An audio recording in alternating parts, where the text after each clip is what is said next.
ललना हो रामा दिलखिन जनम आई ललना हो रामा बाजे दिलखिन जनम आई ललना हो रामा। मां श्यामा रिकॉर्डिंग स्टूडियो संत कबीर चौक सत्तौर।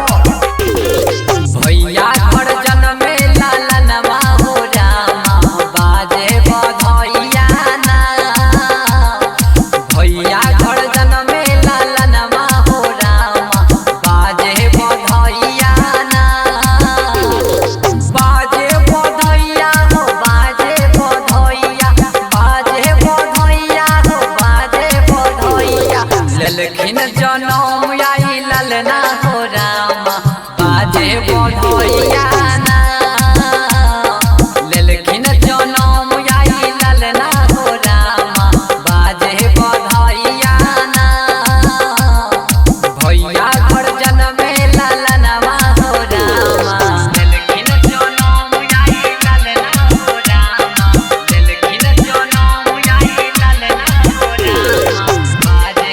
ललखिन जनम आई ललना हो रामा बाजे बधैया ना आज सुदिनमा पूरल सपनमा लक्ष्मी नया भौजी के गोद भरल ना लक्ष्मी नया भौजी के गोद आज सुदिनमा पूरल सपनमा लक्ष्मी नया भौजी के गोद भरल ना अइलहि खुशी के समैया हो रामा बाटे मिठैया ना भैया घर जन्मे ललनमा हो रामा बाजै बधैया ना ललखिन जनम आई ललना हो रामा बाजे बधैया ना भैया घर जन्मे ललना हो रामा ललखिन जनम आई ललना हो रामा बाजे ललखिन जनम आई ललना हो रामा बाजे बधैया ना